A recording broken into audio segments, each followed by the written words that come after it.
కోనసీమ జిల్లా వనపల్లిలో సీఎం చంద్రబాబు మాట్లాడుతున్నారు. లైవ్ ద్వారా చూద్దాం.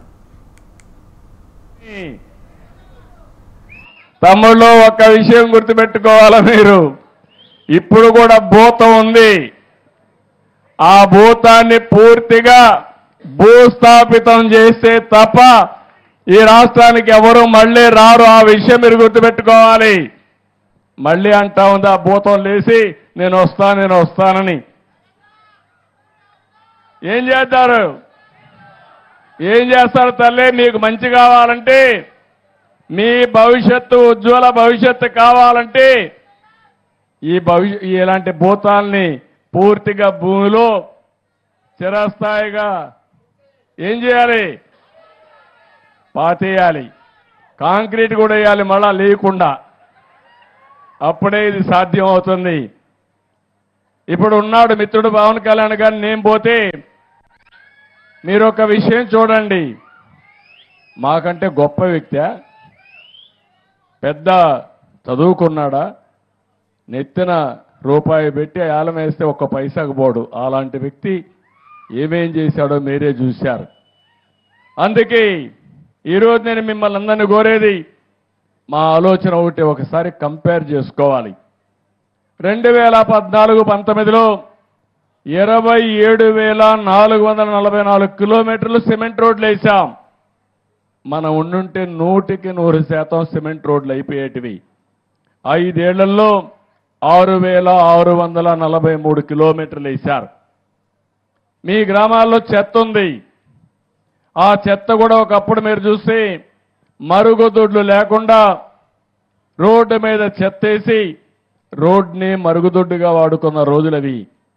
నేను అందుకని స్వచ్ఛ భారత్లో భాగంగా మా ఆడబిడ్డలు బాధపడకూడదని ఆత్మ గౌరవం పేరుతో మరుగుదొడ్లు కట్టించిన ఏకైక ప్రభుత్వం తెలుగుదేశం ప్రభుత్వం. ఆ విషయం మీరు గుర్తుపెట్టుకోవాలి. అదేవిధంగా చెత్త నుంచి సంపద సృష్టించాలని వానపల్లిలో మీ ఇంట్లోనే వచ్చి చెత్త మీ ఊర్లోనే వేస్ట్ కాంపోస్ట్ కింద తయారు చేసి అది మీ పొలాలకు ఉపయోగించుకుంటే లాభదాయకమని అలాంటి కార్యక్రమానికి శ్రీకారం చుట్టాం. ఇలాంటివి దగ్గర రాష్ట్రంలో 9,838 కేంద్రాలు ఏర్పాటు చేసి రంగులు కొట్టుకున్నాడు. రంగుల పిచ్చోడు. కానీ అది ఏమీ ఉపయోగించకుండా చేసే పరిస్థితి వచ్చింది. రంగుల మీద ఉండే పిచ్చ ఈ పేదవాళ్లపైన ధ్యాస లేకుండా చేసే పరిస్థితికి వచ్చాడు. ఆ రోజు గ్రామాల్లో మీరు చూశారు. నేను ఒకటే ఆలోచించాను, ఎల్ఈడి బల్బులన్నీ పెట్టాను. అది కూడా ఆటోమేటిక్గా లైటింగ్ సిస్టమ్ పెట్టాం. దగ్గర 25,22,000 ఆ రోజు వీధి దీపాలు వెలిగిస్తే ఈ దుర్మార్గుడు వచ్చి వేసిన వీధి దీపాలు 40% వెలగడం లేదు. తీసేశారు దొంగలు. అవి కూడా తీసుకెళ్ళిపోయారు. ఏం చెప్పాలనో అర్థం కాదు. అంటే ఇలాంటి పాలన ఈ రాష్ట్రానికి అరిష్టం. ఆ విషయం మీరు గుర్తుపెట్టుకోవాలి. పంచాయతీ నిధులు ఈరోజు ఇక్కడ సర్పంచ్ ఉన్నాడు, ఉత్సవ విగ్రహంగా తయారు చేశారు ఆయన్ని. ఫైనాన్స్ కమిషన్ ఇచ్చే డబ్బులు ఇవ్వకుండా డైవర్ట్ చేసుకున్నారు. వేరే పనులు ఖర్చు పెట్టారు. మేము పవన్ కళ్యాణ్ గారు వస్తానే 990 కోట్ల రూపాయలు మొన్నే రిలీజ్ చేశా. మళ్ళీ 1,100 కోట్ల రూపాయలు రిలీజ్ చేయబోతున్నాం. అంటే దగ్గర 2,100 కోట్ల రూపాయలు రాబోతుంది. ఇది కాకుండా నరేగా కింద డబ్బులు వస్తాయి. ఇవన్నీ వస్తే గ్రామాల్లో అభివృద్ధి జరుగుతుంది. గ్రామాల్లో అభివృద్ధి కళ ప్రారంభిస్తామని చెప్పి కూడా నేను మీకు తెలియజేస్తున్నా. పంట కుంటలు 8,97,000 తవ్వాం. 5 ఏళ్లలో ఒకటి లేదు. హార్టికల్చర్ పనులైతే 3,60,000 ఎకరాలకు ఇచ్చాం. 5 ఏళ్లలో 1 ఎకరాకి ఇవ్వాల. ప్రతి ఒక్క దిక్కడ ఏవైతే ఈరోజు మహాత్మా గాంధీ జాతీయ గ్రామీణ ఉపాధి హామీ పథకం ఉందో నోటీస్ బోర్డులు పెట్టాం. ఊర్లలో సోషల్ ఆడిట్ చేశాం. ప్రజా చైతన్యం తీసుకొచ్చాం. 5 ఏళ్లలో ఎక్కడ చేశాడో ఎవరికి తెలియదు. ఎక్కడ భోంచేశారో ఎట్లా అరిగిందో కూడా నాకైతే అర్థం కావడంలా. అలాంటి దుర్మార్గమైన కార్యక్రమాలు చేసే పరిస్థితికి వచ్చారు.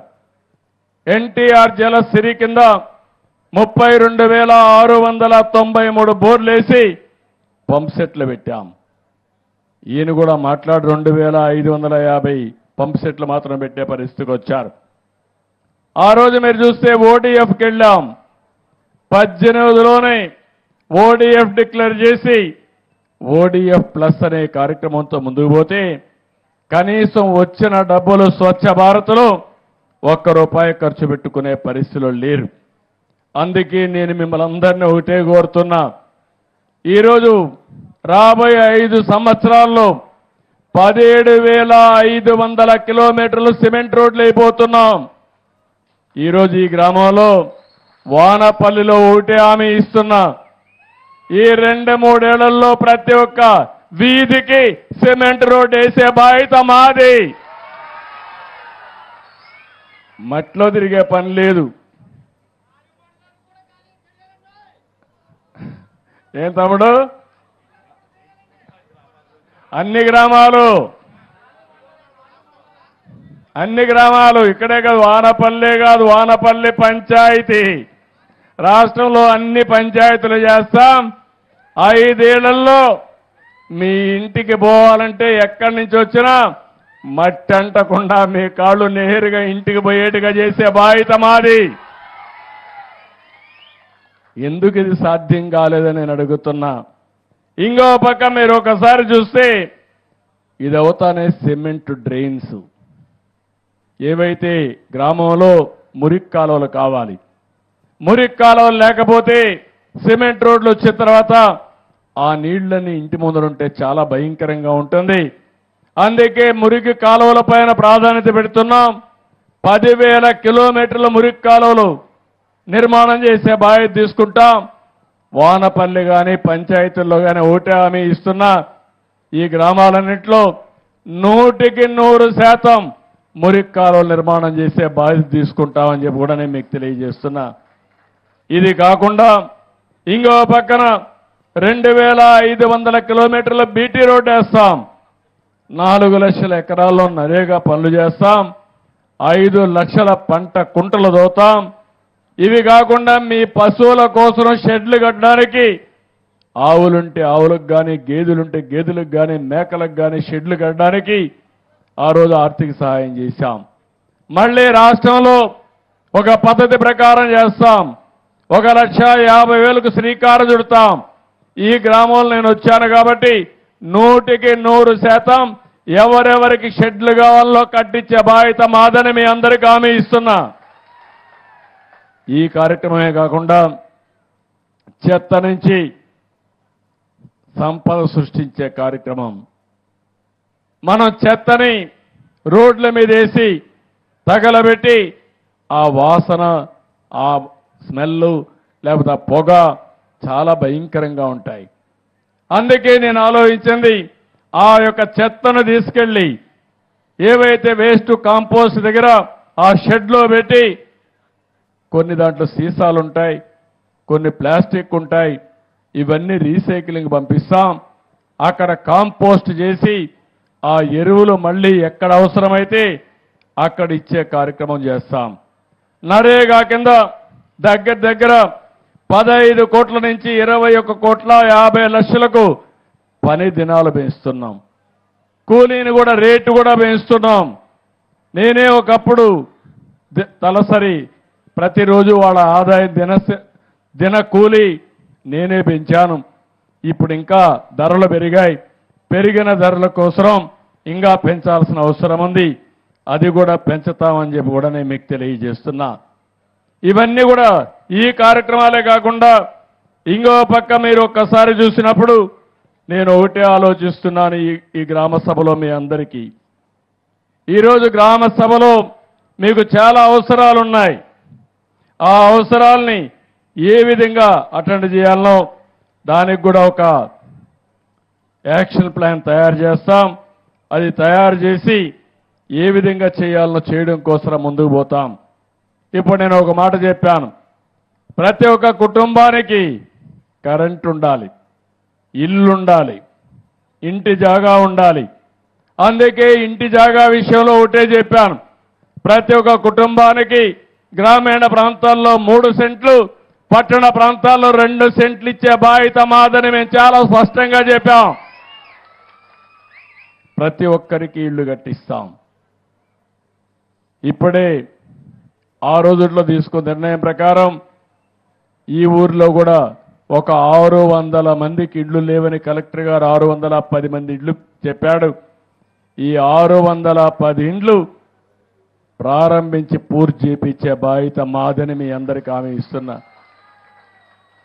రాష్ట్రంలో ఏ గ్రామంలో కూడా ఇల్లు లేదనకుండా ప్రతి ఒక్కరికి ఇల్లు కట్టించే బాధ్యత, ఆ ఇంటికి మళ్ళీ కరెంటు లేకపోతే కరెంట్ ఇచ్చే బాధ్యత, మంచినీళ్ళ కొళ్ళాయి ద్వారా మంచినీళ్ళు ఇచ్చే బాధ్యత. ఒకే కార్యక్రమం తీసుకున్నాం. ఎన్నికల్లో మా ఆడబిడ్డలకు హామీ ఇచ్చాను. ఆ హామీ ప్రకారం మీ ఇంటికి కొళ్ళాయి ద్వారా ట్యాప్ ద్వారా సురక్షితమైన మంచినీళ్ళు ఇస్తా ఉన్నాం. ఇచ్చే బాధ్యత తీసుకుంటామని మరొక్కసారి మీ అందరికీ హామీ ఇస్తున్నా. ఇది కాకుండా ప్రతి ఒక్క ఇంటికి ఒక మరుగుదొడ్డు ఉండాలి. అదే సమయంలో గ్యాస్ కనెక్షన్ ఉండాలి. తొందరలోనే మా ఆడబిడ్డలకు ఒక మాట ఇచ్చా, ఉచిత గ్యాస్ ఇస్తానని. అది కూడా ఇస్తా, మా ఇచ్చిన మాట నిలబెట్టుకుంటాను. ఇలాంటి కనీస అవసరాలు ప్రతి ఒక్క ఇంటికి ఉండాలి. ఇంకో పక్క ప్రతి ఒక్క గ్రామంలో మీరు ఒకసారి చూస్తే సిమెంట్ రోడ్లు ఉండాలి, మురికి కాలువ ఉండాలి, అదే మరి వీధి దీపాలు ఉండాలి. చెత్త అంతా కూడా కలెక్ట్ చేసి చెత్త నుంచి సంపద సృష్టించి ఎక్కడ కూడా గ్రామాల్లో చెత్త కనపడకుండా ఒక మంచి గ్రామాలుగా తయారు చేయాలి. ఒక చెత్తనే కాదు, మీ ఊర్లో లిక్విడ్ ఉంటుందంటే కాలువలో మురికంతా వస్తుంది.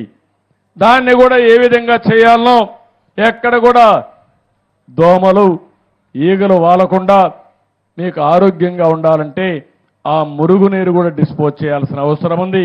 అది కూడా చేయిస్తానని చెప్పి తెలియజేస్తున్నా. అక్కడి నుంచి నేను ఆలోచిస్తున్నాను, ఈ ఊర్లో మీరు ఎక్కడికి పోవాలన్నా, కొత్తపేటకు పోవాలన్నా, అమలాపురం పోవాలన్నా, కాకినాడ పోవాలన్నా, రేపు పోర్టుకు పోవాలన్నా, ఎయిర్పోర్టుకు రాజమండ్రికి పోవాలన్నా ఒక మంచి రోడ్డు వ్యవస్థ ఏర్పాటు చేసే బాధ్యత కూడా తీసుకుంటాం. మీ గ్రామానికి దగ్గరని ప్రైమరీ హెల్త్ సెంటర్ ఉండేట్టుగా, మీ పశువుల ఆసుపత్రి ఉండేట్టుగా, మీ పిల్లల చదువు కోసం ఏం కావాలనో అవన్నీ చేయడానికి ముందుకు పోతామని చెప్పి కూడా నేను మీకు తెలియజేస్తున్నా. ఇవన్నీ అవసరాలు. ఇవి ఎన్నో సంవత్సరాలుగా చేసుకోలేకపోయాం. ఈరోజు రోడ్లు చూశారు. 5 సంవత్సరాల్లో ఒక్క పైసా డబ్బులు ఖర్చు పెట్టకుండా అన్ని రోడ్లు గోతులు పడ్డాయి. ఇప్పుడు గోతులను చూస్తామంటే ఏం చేయాలని అర్థం కావడం లేదు. భయంకరంగా దానికి డబ్బులు లేని పరిస్థితి వచ్చింది. 10 లక్షల కోట్ల రూపాయలు అప్పులతో ప్రారంభించాం. జీతాలు కూడా ఇవ్వలేని పరిస్థితి, కనీసం పేదవాడికి పింఛన్ ఇవ్వలేని పరిస్థితి. కానీ మనసుంది ఈ ప్రభుత్వానికి. అదే సమయంలో మీరు ఒక మంచి నిర్ణయం చేశారు. ఆ నిర్ణయం 21 మందిని ఎంపీలు గెలిపించారు ఎన్డీఏకి. ఆ 21 మంది కేంద్రంలో కూడా మన సహకారం కీలకమయ్యే పరిస్థితి వచ్చింది. ఎన్డీఏలను ఉన్నాం. మీరిచ్చిన గుర్తింపు మీ సంక్షేమానికి ఉపయోగించాలని, ఈ రాష్ట్ర అభివృద్ధి కోసం ఉపయోగించాలని ముందుకు పోతున్నాం.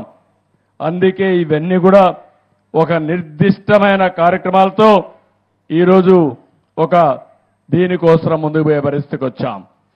మొన్నే మీరు చూశారు, నేను మొదటిసారి 5 సంతకాలు పెట్టాను.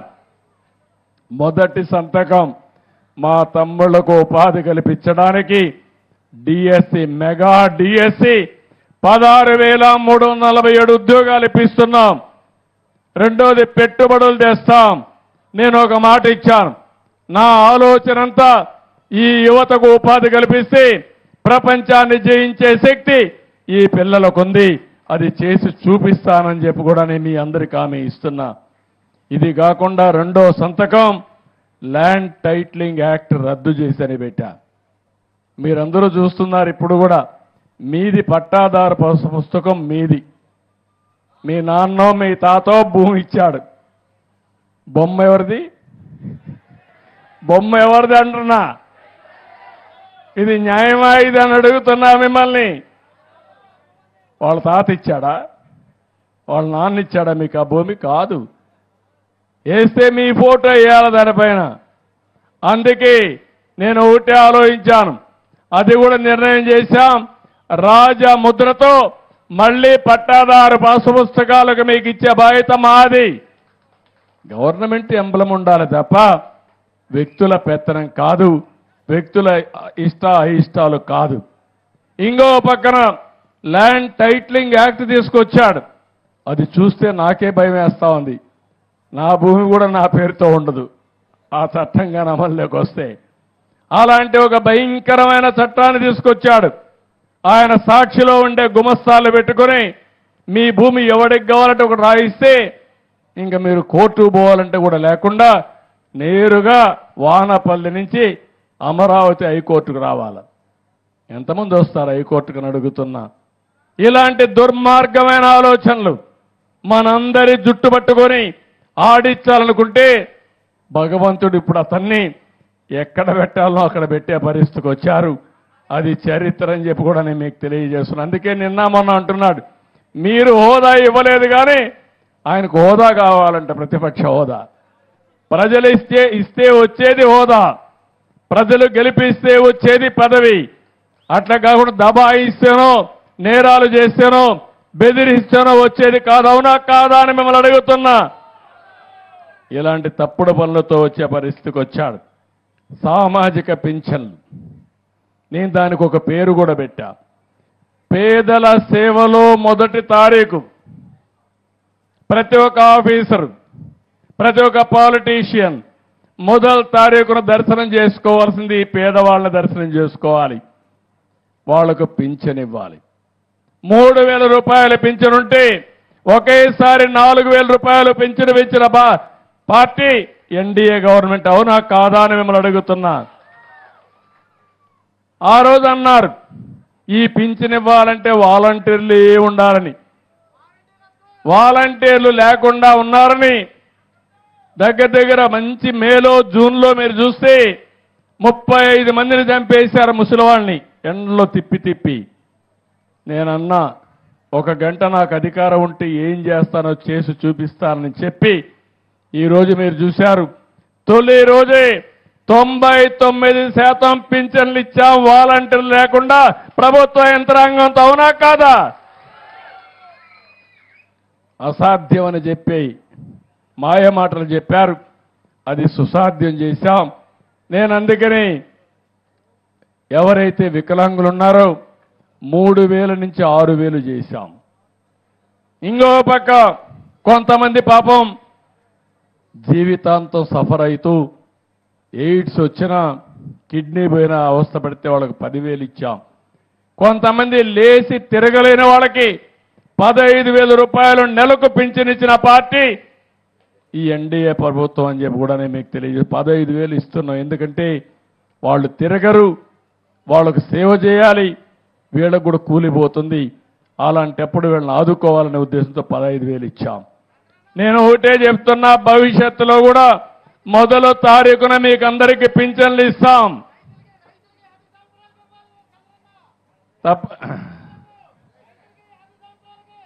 తమ్ముడు డబ్బులు వస్తే అన్ని మీకే ఇచ్చేస్తా. నేను సంపాదించేది కష్టపడి మీకోసరమే. సంపద సృష్టిస్తా, ఆ సంపద పేదవాళ్లకు పంచుతానే ఉంటా. అలు పెరగని పోరాటం చేస్తాం దీనికోసం. ఇందులో రాజీ లేదు. అదే మారిగా మీరు ఒక్కసారి ఆలోచిస్తే మా ఉద్యోగస్తులకు కూడా మొదటి తారీఖు జీతాలు ఇచ్చాం. ఒకప్పుడు ఉద్యోగస్తులకు జీతాలు వచ్చేటివి కాదు, పెన్షనర్లకి పెన్షన్ వచ్చేది కాదు. ఈరోజు అసాధ్యం అనుకున్న పనుల్ని సాధ్యం చేశాం. ఒకేసారి 100 క్యాంటీన్లు పెట్టాం. ఈ నెలలో మిగిలిన క్యాంటీన్లు పెడతాం. అక్టోబర్లో మొత్తం సెప్టెంబర్లో పెట్టి 203 క్యాంటీన్లు పెట్టి 5 రూపాయల పూటకి 3 పూటలు కలిస్తే 15 రూపాయలకి పేదవాడికి కడుపు నిండా తిండి పెట్టే బాధ్యత మాదని మరొకసారి హామీ ఇస్తున్నా. చాలా మంది దాతల ముందుకు వచ్చారు. ఒక్కొక్కరైతే ₹1,00,00,000 దానం ఇస్తున్నారు, విరాళాలు ఇస్తున్నారు. ఎన్టీ రామారావు గారు పెట్టినటువంటి అన్నదానం ఒక్క పైసా పెట్టుబడి లేకుండా ఈరోజు దాతలు ఇచ్చిన డబ్బులతో మళ్ళా వడ్డీ వస్తూ ఉంది, ఇంకా పెరుగుతూ ఉంది. 1,00,000 మందికి భోజనం పెట్టినా అలు పెరగకుండా కార్యక్రమం ముందుకు పోయే పరిస్థితికి వచ్చింది. ఇంకో పక్క స్కిల్ డెవలప్మెంట్ చేస్తున్నాం. నేను ఒకటే మిమ్మల్ని అందరినీ ఎక్కుండే వాళ్ళందరినీ కోరుతున్న, వానపల్లిలో చదువుకున్న యువత చాలామంది ఉన్నారు.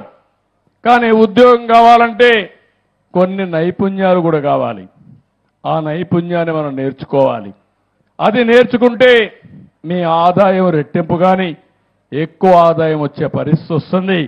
అందులో అనేక రకాలుగా ఉంటాయి. నేను ఒకసారి స్కిల్ సెన్సస్ చేసి అందరి యొక్క నైపుణ్యాన్ని ఏ విధంగా పెంచాలి, ఎలాంటి నైపుణ్యాలు భవిష్యత్తుకు అవసరం, అలాంటి కార్యక్రమాలు కూడా ఆలోచిస్తున్నానని చెప్పి కూడా నేను మీకు తెలియజేస్తున్నా. ఇక్కడనే ఇంకొక మాట కూడా మీకు చెప్పాలి. ఈరోజు టెక్నాలజీ వచ్చింది. మా చెల్లెమ్మ అయితే మొత్తం రికార్డ్ చేస్తూ ఉంది, మొత్తం మీటింగ్ అంతా రికార్డ్ చేస్తుంది అక్కడ కూర్చొని నిలబడుకొని. ఇలాంటి వాళ్ళు ఫోటో కావాలంటే సెల్ఫీలు తీసుకుంటున్నారు. అదే మరిగా అనేక విధాలుగా బెనిఫిట్స్ వచ్చాయి. టెక్నాలజీ ఏ లెవెల్కి వెళ్ళిందంటే, మీ ఊర్లో ఎక్కడైనా దోమ ఉంది అంటే ఆ దోమను చూసి ఆ దోమ పైనే మందు కొట్టి చంపే పరిస్థితికి వస్తూ ఉంది, నివారించే పరిస్థితికి వస్తూ ఉంది. ఈరోజు మీ పొలంలో ఏదైనా పొలంలో పంట ఉంటే పంటకు తెగులు వచ్చిందా లేదా మీకు తెలియకపోతే ఒక యాప్ డౌన్లోడ్ చేసుకుని ఆ పంట ఫోటో తీసి పెడితే తెగులుందో లేదో చెప్తుంది. తెగులుందని చెప్తే పొలమంతా మందు కొట్టకుండా ఎక్కడ తెగులుందో అక్కడనే డ్రోన్ పంపిస్తే అక్కడనే మందు కొట్టి దాన్ని కంట్రోల్ చేసే పరిస్థితి వస్తుంది. అంటే మీరు గుర్తుపెట్టుకోవాలి, ఈరోజు మనం తినే పంట ఎరువుల పంట, లేకపోతే క్రిమి సంహారక మందులు వేసి అదంతా కూడా మనం తింటున్నాం. అంటే మెడిసిన్స్ అన్నీ మన కడుపులోకి పోతున్నాయి. ఇలాంటిగాని వస్తే ఇప్పటికే మీరు చూస్తున్నారు, నేను ప్రకృతి సేద్యం కోసం ముందుకు పోయాను. 12 లక్షల ఎకరాల్లో ఈరోజు ప్రకృతి సేద్యం జరుగుతూ ఉంది. ఈ 5 ఏళ్లలో 20 లక్షల మంది రైతులు 50 లక్షల ఎకరాల్లో ప్రకృతి సేద్యానికి శ్రీకారం చుట్టబోతున్నారు. ఇక్కడ నేను ఒకటే ఆలోచిస్తున్నా, తక్కువ ఖర్చు కావాలి వ్యవసాయానికి, పెట్టుబడి తగ్గించాలి, ఆదాయాన్ని పెంచాలి, ఆదాయం ఎక్కువ వచ్చే పంటలకు మీరు వెళ్ళాలి.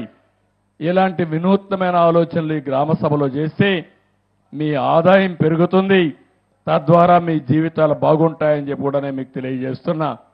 నేను ఉచిత ఇసుక ఇస్తానని చెప్పాం. ఈరోజు ఉచిత ఇసుక విధానానికి శ్రీకారం చుట్టాం. ఈరోజు మీ పక్కనే గోదావరి ఉంది, కానీ గోదావరి ఉంది, మీకు ఇసుక దొరకన ఇబ్బందులు వచ్చాయి.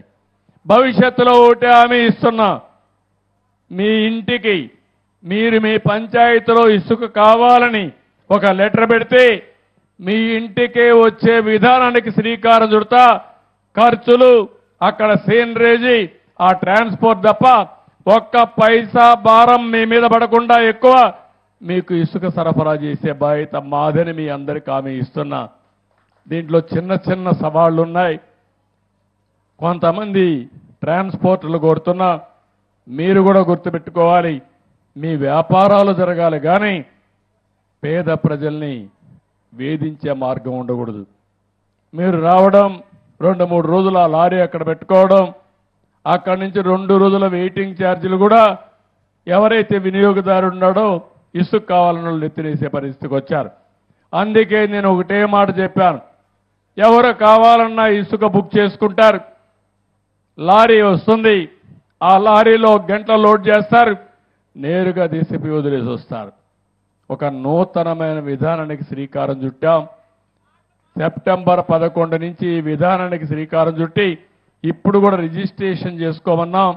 రిజిస్ట్రేషన్ చేసుకుంటేనే ఇసుక నేరుగా మీ ఇంటికి వచ్చే విధానం. మీ సచివాలయానికి పోయి మీకు ఎంత ఇసుక కావాలనో ఆ ఇసుక రిజిస్ట్రేషన్ చేసుకుని డబ్బులు కట్టేస్తే నేరుగా లారీతో మీకు వస్తుంది. మీరే లారీ తీసేపోయి తీసుకొచ్చుకుంటామంటే దానికి కూడా మీకు ఒక టోకెన్ ఇస్తారు. మీరే పోయి తెచ్చుకోవచ్చు అని చెప్పి నేను మీకు తెలియజేస్తున్నా. ట్రాక్టర్ అవసరమైతే ట్రాక్టర్ కూడా తీసేపోయి మీరే తెచ్చుకోవచ్చు. ఇంకో పక్క ఈ సంవత్సరం వర్షాలు కూడా పడ్డాయి. నిన్న కూడా వర్షం పడింది. నేను వచ్చే వరకు వర్షం పడతా ఉంది. శుభ సూచకం. వరుణ దేవుడు కూడా కరుణించాడు. ఇంకా రాబోయే రోజుల్లో కరువు అనే మాట లేకుండా చేసుకోవడానికి శ్రీకారం చుడుతున్నాం. మీ పక్కనే పోలవరం ఉంది. పోలవరం రాష్ట్రానికి ఒక వరం. కానీ దుర్మార్గుడు వచ్చి అక్కడ పోలవరాన్ని కూడా గోదావరిలో కలిపేశాడు. డయాఫామ్ వాల్ నాశనం అయిపోయింది. కాఫర్ డ్యాములు దెబ్బతిన్నాయి. గైక్ బండ్ దెబ్బతినింది. 2021కి అయిపోవలసిన ప్రాజెక్టు ఈరోజు మొత్తం పడకేసే పరిస్థితి వచ్చింది. మొన్నే 2 సార్లు ఢిల్లీకి వెళ్ళా. కేంద్ర మంత్రిని కన్విన్స్ చేశాం. ఎక్స్పర్ట్ కమిటీ వేశారు. ఈ దుర్మార్గుడు చేసిన పనికి మళ్ళా డయాఫామ్ వాళ్ళు కొత్తది కట్టాల్సి వస్తూ ఉంది. కొత్తది కట్టకపోతే ఒకవేళ ఏదైనా ప్రమాదం జరిగితే తూర్పు గోదావరి జిల్లా, పశ్చిమ గోదావరి జిల్లా 2 కూడా మునిగిపోయే పరిస్థితి, కొట్టుకుపోయే పరిస్థితికి వస్తాయి. అందుకని 440 కోట్ల రూపాయలతో ఆ రోజు పూర్తి చేశాం. అది పోయింది. ఇప్పుడు 990 కోట్ల రూపాయల అదనపు భారం పడతా ఉంది. అయినా కూడా పర్వాలేదు. మీ క్షేమం కోసం కొత్త డయాఫామ్ వాల్ ప్రారంభిస్తాం. తొందరలోనే వీలైనంత తొందరలో పోలవరాన్ని పూర్తి చేసి మీకు 3 పంటలు కావాలని మీకు ఇస్తాం. రాష్ట్రానికి మొత్తం నీటి సరఫరా చేసే బాధ్యత ఈ పోలవరం తీసుకుంటుందని చెప్పి కూడా నేను మీకు తెలియజేస్తున్నా. ఇది కాకుండా మొన్నే రైతులకి 1674 కోట్ల రూపాయలు ధాన్యం బకాయిలు చెల్లించాం. భవిష్యత్తులో ఒకటే చెప్తున్నాను, మీరు ధాన్యం ఇచ్చినటువంటి 2 రోజులకు 48 గంటల్లో మీకు డబ్బులు ఇచ్చే బాధ్యత మాదని మీ అందరికీ హామీ ఇస్తున్నా. ఒక నిర్దిష్టమైన విధానాలతో ఈ ప్రభుత్వం మేము ముందుకు వస్తాం. ఎక్కడికక్కడ ఒక బాధ్యతాయుతంగా జవాబుదారితనంతో కార్యక్రమాలు చేస్తాం. ఎంత దుర్మార్గం అంటే కేంద్రం కొన్ని వేల కోట్ల రూపాయలు వివిధ కార్యక్రమాలకు ఇస్తారు. ఆ డబ్బులంతా డైవర్ట్ చేయడం, దుర్వినియోగం చేయడం. ఇప్పుడు కేంద్రం డబ్బులు కూడా ఇవ్వలేని పరిస్థితి వచ్చింది. ఇవ్వమని చెప్పారు, నిలిపేశారు.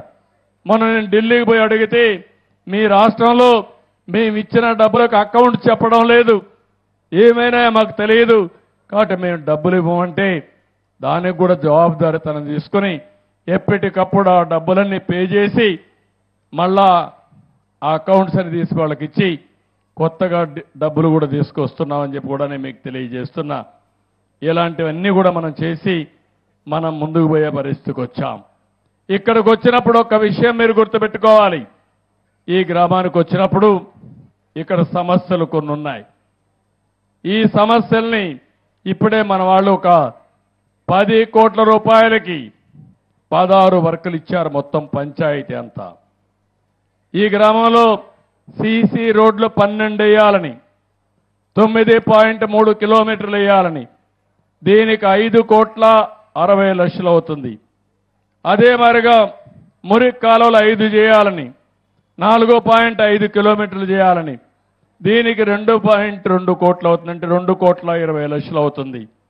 ఇది కాకుండా గ్రావెల్ రోడ్లకు 2 కావాలి, 3.5 కిలోమీటర్లు వేయాలి, 35 లక్షలు అవుతుంది.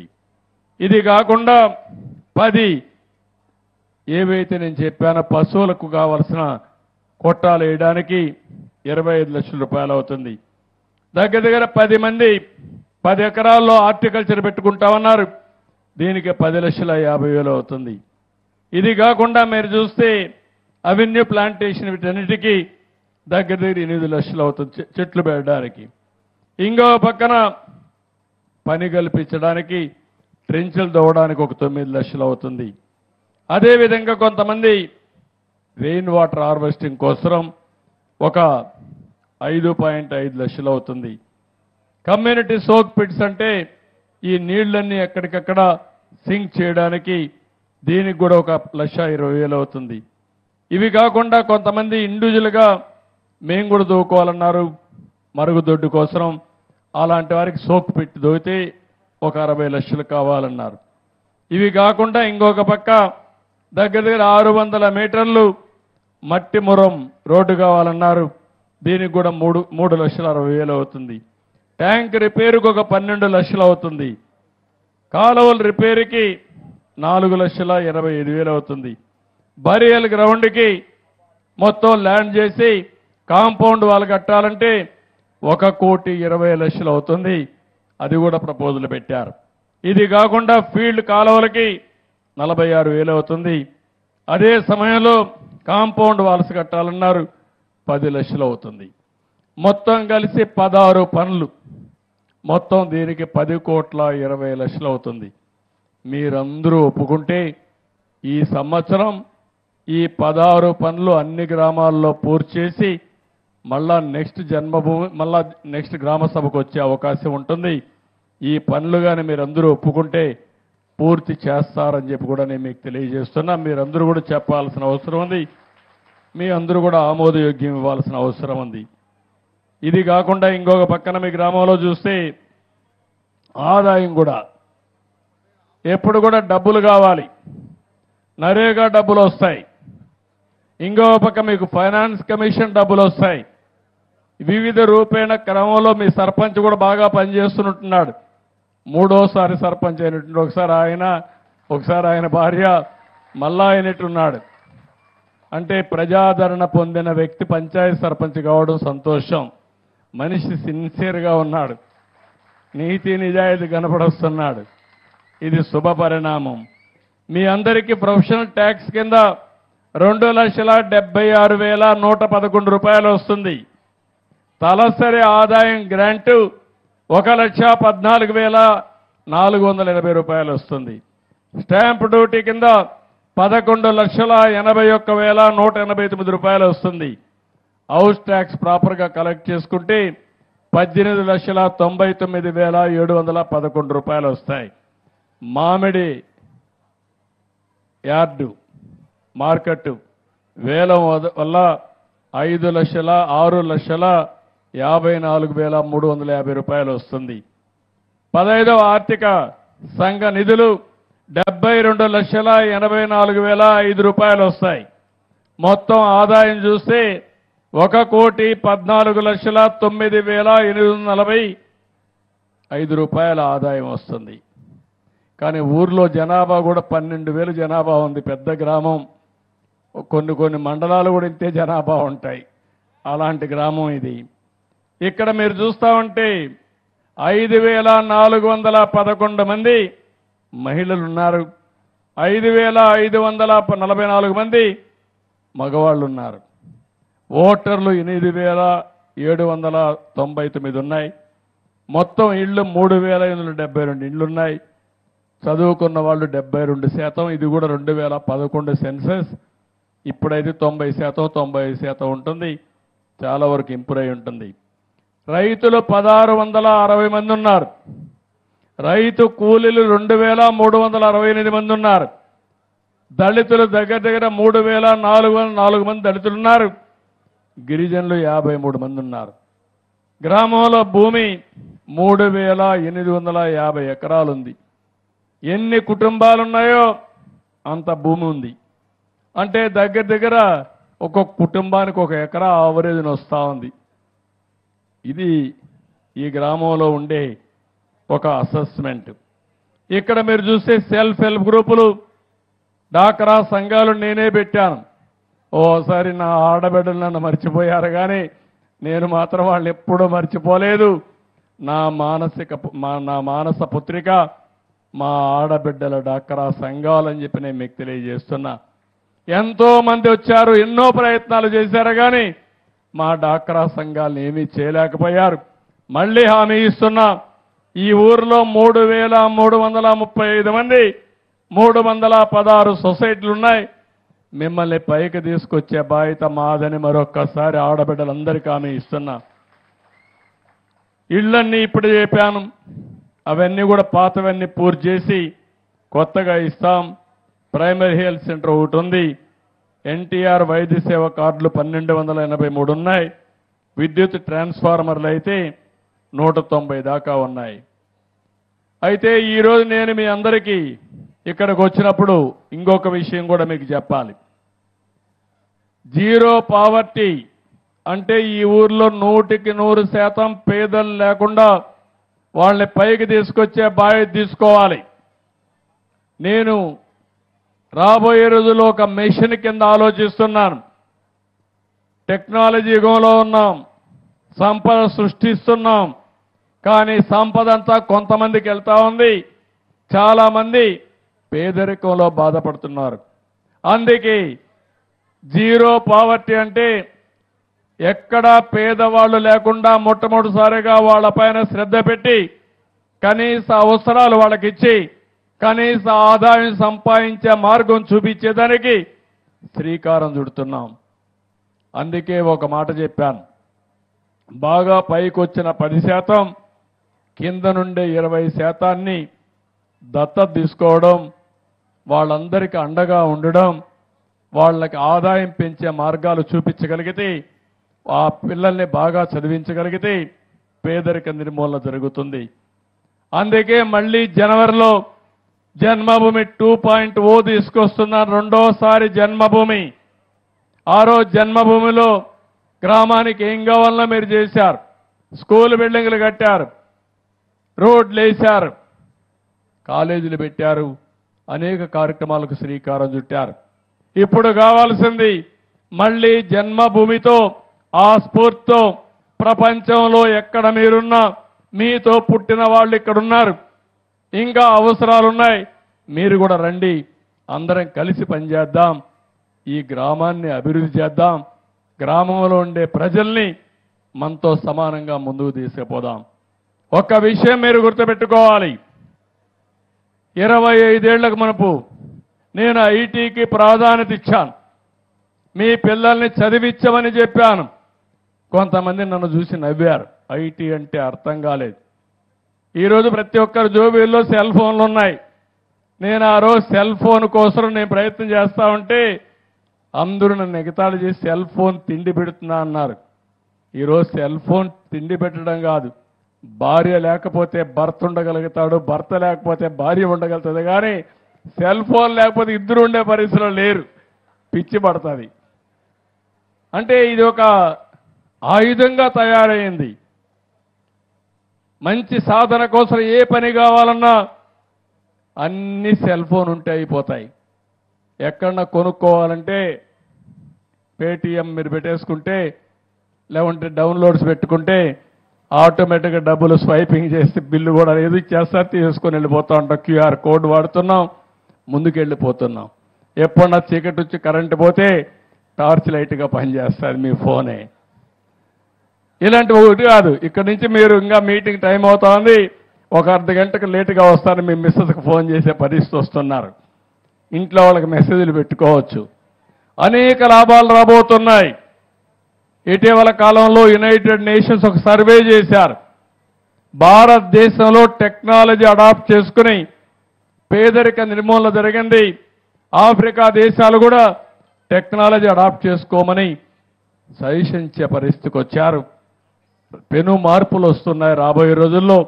అందుకే నేను మిమ్మల్ని అందరినీ ఇంకొక మాట మీరు గుర్తుపెట్టుకోవాల్సింది, 25 ఏళ్లకు మునుపు ఐటీ చదువుకొని అమెరికాకి వెళ్ళిన వాళ్ళు, అమెరికాలో స్థిరపడిన వాళ్ళు, ఉద్యోగాలు చేసేవాళ్ళు, వాళ్ళ ఆదాయం చూస్తే మనకే ఆశ్చర్యం వేస్తుంది. $1,19,000 వాళ్ళకి వస్తుంది. 1,19,000 ఇంటూ ₹80 ₹90 వేసుకుంటే దగ్గర దగ్గర ₹1 కోటి ఆదాయం ఆవరేజ్ వస్తుంది వాళ్లకు. అదే అమెరికాలో ఉండే తెల్లవాళ్ళు చూస్తే వాళ్ళ ఆదాయం మన వాళ్ళల్లో సగం $65,000. అది ఇన్ఫర్మేషన్ టెక్నాలజీతో వచ్చిన ప్రాముఖ్యత. నేను ఇచ్చిన ఆలోచన కొంతమంది తీసుకున్నారు. క్రీమ్ ఆఫ్ ది సొసైటీ చదువుకున్న వాళ్ళు తీసుకొని హైదరాబాద్కి వెళ్ళారు, బెంగళూరుకి వెళ్ళారు, అక్కడి నుంచి విదేశాలకు వెళ్ళారు, అవకాశాలు అందిపుచ్చుకున్నారు.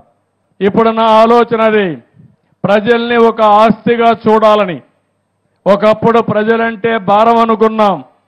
ఇప్పుడు ప్రజలు మనకు పెద్ద ఆస్తి. ఆ విషయమే నేను చెప్తున్నా. కొన్ని దేశాల్లో పిల్లలు పుట్టడం లేదు, మానేశారు.